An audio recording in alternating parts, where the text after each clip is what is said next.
বলছি বিক্রমপুর থেকে। নাইমার ঘর সংসার চ্যানেলে সবাইকে স্বাগতম। কে কোথা থেকে আমার ভিডিও দেখছেন তা তো আমার জানা নেই, তবে কাছে এবং দূরে দেশ ও দেশের বাইরে যে যেখান থেকে আমার ভিডিও দেখছেন, আশা করছি সবাই আল্লাহ রহমতে অনেক ভালো আছেন। আমিও আলহামদুলিল্লাহ ভালো আছি। প্রত্যেকটা মুসলমানের ক্ষেত্রে রমজানের সময়গুলো অতি মূল্যবান। এই সময় আমরা গৃহিণীরাও চেষ্টা করি সংসারের কাজগুলো খুব তাড়াতাড়ি গুছিয়ে নিয়ে নিজেদের এবাদত বন্দিগিগুলো একটু সময় নিয়ে করার। তো আমি আমার সংসারের কাজগুলো একটু দ্রুত করে নেওয়ার জন্য আমার রান্না করার মশলাগুলো যেভাবে সংরক্ষণ ও ফ্রোজেন করে নিয়েছি, আজ সেটাই আপনাদের সাথে শেয়ার করব।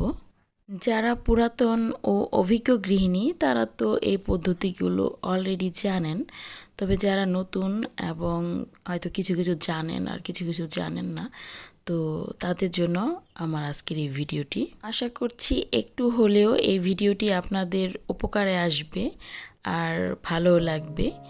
যদি ভালো লেগে যায় তো প্লিজ একটা লাইক দিতে ভুলবেন না। আর যদি খুব বেশি ভালো লেগে যায় তাহলে আপনার ফ্যামিলির অন্যান্য মেম্বার ও কাছের মানুষদের সাথে আমার ভিডিওটি শেয়ার করতে পারেন এবং সাবস্ক্রাইব করে আমার চ্যানেলের সাথেই থেকে যেতে পারেন।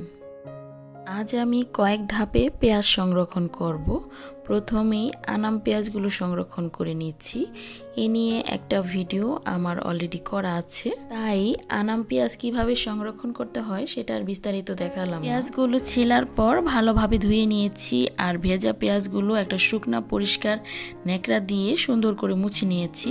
আর যে বক্সটাতে সংরক্ষণ করব সেই বক্সটাও মুছে নিয়েছি। শুকনা অবস্থায় পেঁয়াজগুলো নর্মাল ফ্রিজে প্রায় 15 থেকে 20 দিন ভালো থাকবে। এবার আসলাম পেঁয়াজগুলো কাটাকাটির কাজে। ছুরির চপিং বোর্ডে আমি খুব বেশি অভ্যস্ত না, কাটাকাটি ভালো হয় না, তাই বটিতে কেটে তারপর চলে আসলাম আপনাদের কাছে।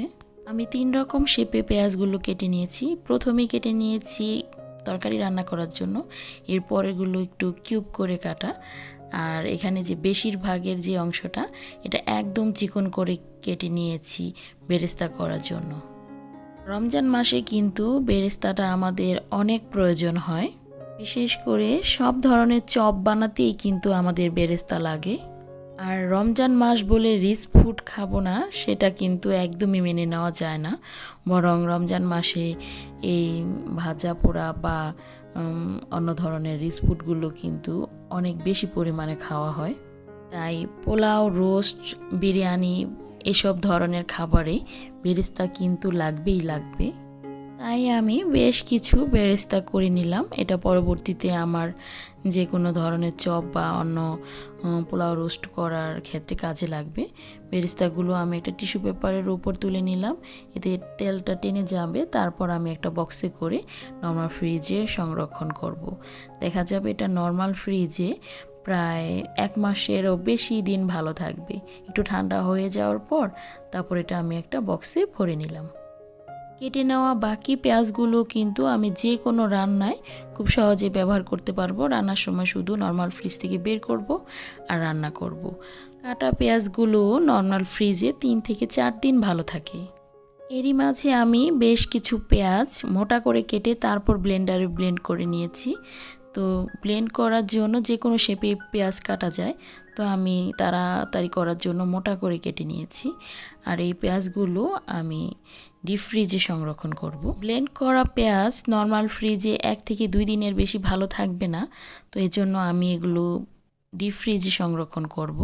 প্রয়োজন মতো বের করে তারপর রান্না করব। পোলাও, রোস্ট, বিরিয়ানি রান্না করার ক্ষেত্রে বেরেস্তার পাশাপাশি ব্লেন্ড করা পেঁয়াজও কিন্তু আমাদের দরকার হয়। এর জন্য আমি আগে থেকেই করে রাখলাম, যখন দরকার হবে শুধু ফ্রিজ থেকে বের করব। এরপর আমি আদা রসুন পেস্ট সংরক্ষণ করব।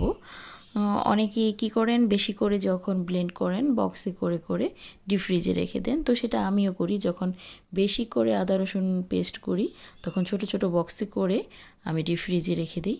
তো আজ যেহেতু অল্প করে করেছি, তো সেটা কিভাবে সংরক্ষণ করছি সেটাই দেখাচ্ছি।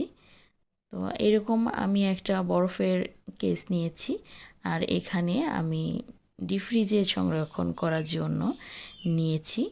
আর এই বক্সটাকে এখন আমি কি করব, ডিপ ফ্রিজে রেখে দেব।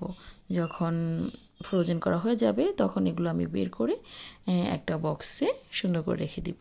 আর বাকি যে অল্প একটু রয়ে গেল সেটা আমি ছোট একটা বক্সে করে নর্মাল ফ্রিজে রেখে দেব রেগুলার রান্না করার জন্য। তো প্রতিদিন রান্না করার জন্য যে আদা রসুন পেস্টটা প্রয়োজন হয় সেটা আমি এখান থেকে নিয়ে নেব। নর্মাল ফ্রিজেও আদা রসুন পেস্ট অনেক দিন ভালো থাকে, আর ডিপ ফ্রিজে সংরক্ষণ করলে তো 1-2 মাসও ব্যবহার করা যায়, কোনো সমস্যা হয় না। এরপরে চলে যাচ্ছি কাঁচামরিচ ও ধনেপাতায়। কাঁচামরিচ ও ধনেপাতা বোটা ছাড়িয়ে টিস্যু পেপারে মুড়ে রাখলে অনেক দিন ভালো থাকে নর্মাল ফ্রিজেও, তো এটা কম বেশি সবাই জানি।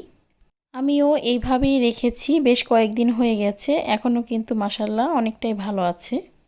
এখান থেকে কিছু কাঁচামরিচ আর ধনেপাতা নিয়ে আমি রান্নার জন্য প্রসেসিং করে রাখলাম। ধনেপাতা কুচি করে নিয়েছি, কাঁচামরিচও 2 ভাগে ভাগ করে, 1 ভাগে কুচি করে আর 1 ভাগে ফালি করে নিয়েছি। কাঁচামরিচ কুচি করে নিয়েছি কারণ ছোলা বুট বাঘার দেওয়ার জন্য আর বড়া ভাজার জন্য লাগে, আর কাঁচামরিচ ফালি করে নিয়েছি, বিভিন্ন ধরনের তরকারি রান্না করার সময় লাগবে। এইভাবেই একটা বক্সে করে নর্মাল ফ্রিজে রেখে দেব, 2 থেকে 3 দিন ভালো থাকবে। এখান থেকে আরও বেশ কিছু কাঁচামরিচ নিয়ে আমি ব্লেন্ডারে ব্লেন্ড করে নিয়েছি। এগুলো আমি একটা বরফের ক্যাচিংয়ে করে ডিপ ফ্রিজে সংরক্ষণ করব। রোস্ট, গ্রিল এসব করার জন্য কিন্তু আমাদের কাঁচামরিচের পেস্টটা প্রয়োজন হয়। এছাড়াও বিভিন্ন ধরনের কাবাব টিকিয়া করার জন্যও লাগে। রমজানে বিভিন্ন ধরনের চপ, কাবাব টিকিয়া এগুলোর প্রচলন আমাদের দেশে অনেকটাই বেশি, তাই কাবাব টিকিয়া করার জন্য যখন করব আর কি, কাজটা সহজ করার জন্য আমি কাঁচামরিচটা পেস্ট করে রাখলাম। 3 থেকে 4 ঘন্টা পর আমি সবগুলোই ডিপ ফ্রিজ থেকে বের করে নিয়েছি। তো মোটামুটি সবই জমাট বেঁধে গেছে। এখন এগুলো আমি একটু খুলে তারপর বক্সে সংরক্ষণ করে রাখছি। বক্সে রেখে এগুলো আবার আমি ডিপ ফ্রিজে সংরক্ষণ করব। এতে করে দেখা যাবে 1-1.5 মাস পর্যন্ত এগুলো আমি ডিপ ফ্রিজ থেকে বের করে আস্তে আস্তে ব্যবহার করতে পারবো। প্রয়োজন মতো প্রত্যেকটা জিনিস যখন এভাবে হাতের কাছে পাওয়া যায় তখন কিন্তু প্রত্যেকটা কাজই অনেক সহজ মনে হয়।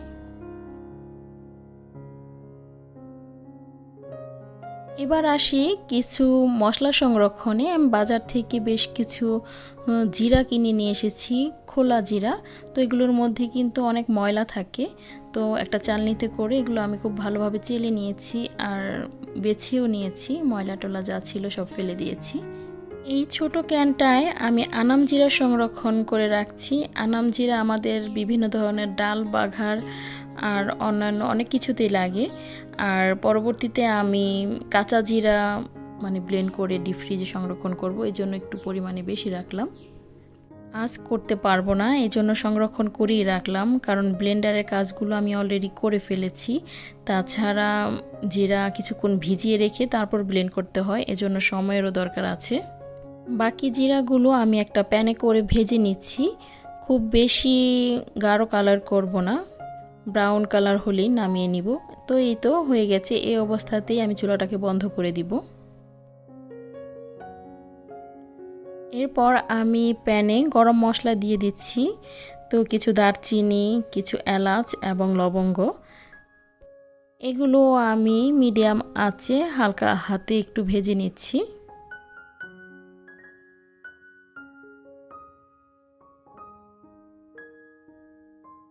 এরপর প্যানে দিয়ে দিলাম ভাজার জন্য 5 ফোড়ন। আমি বাজার থেকে 2 প্যাকেট 5 ফোড়ন এনেছিলাম।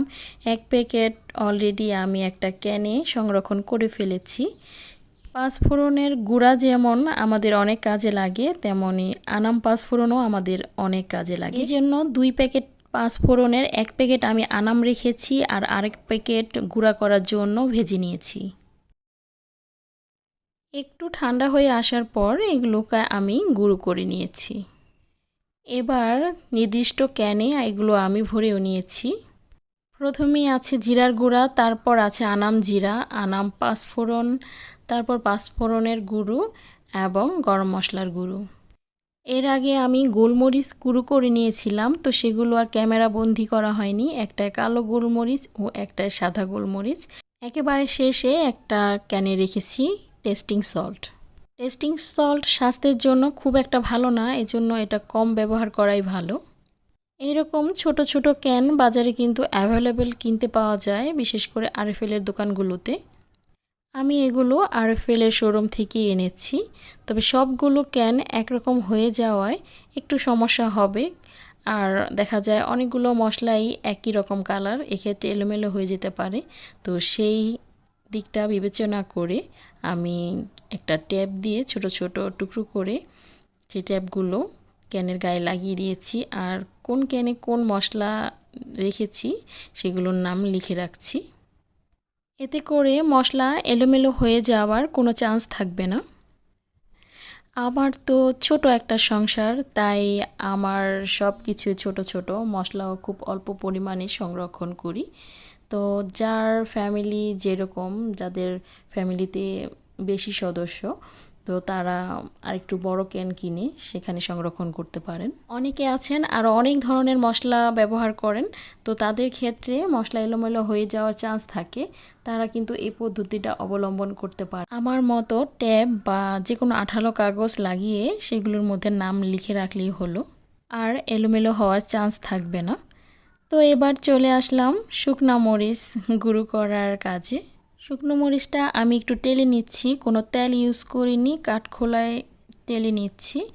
আর গুঁড়ো করার সময় লবণ ইউজ করেছি, এতে শুকনো মরিচটা খুব দ্রুত গুঁড়ো হয়ে যায়। আর গুঁড়ো করার সময় হাতে একটা পলি ব্যাগ বেঁধে নিলেই হলো, এতে হাত আর জ্বালা পোড়া করবে না। যে সকল ভর্তা আমরা হাত দিয়ে মাখিয়ে বানাই, অর্থাৎ পাটায় ডলে বানাই না, তো সেই সকল ভর্তার জন্য কিন্তু এই মরিচটা খুবই গুরুত্বপূর্ণ, তাই এটাও আমি করে রাখলাম। রমজানে বিভিন্ন ধরনের চপ বানানোর ক্ষেত্রে এই মরিচের গুঁড়োটা কিন্তু বিশেষ ভূমিকা রাখে, তাই এটা বেশি পরিমাণে করা থাকলে চপগুলো বানানোর কাজও কিন্তু অনেকটা সহজ হয়ে যায়। আশা করছি আমার এই ছোট ছোট টিপসগুলো একটু হলেও আপনাদের উপকারে আসবে। তো আজ এ পর্যন্তই, সবাই অনেক ভালো থাকবেন, আমার জন্য দোয়া করবেন। আল্লাহ হাফেজ, আসসালামু আলাইকুম।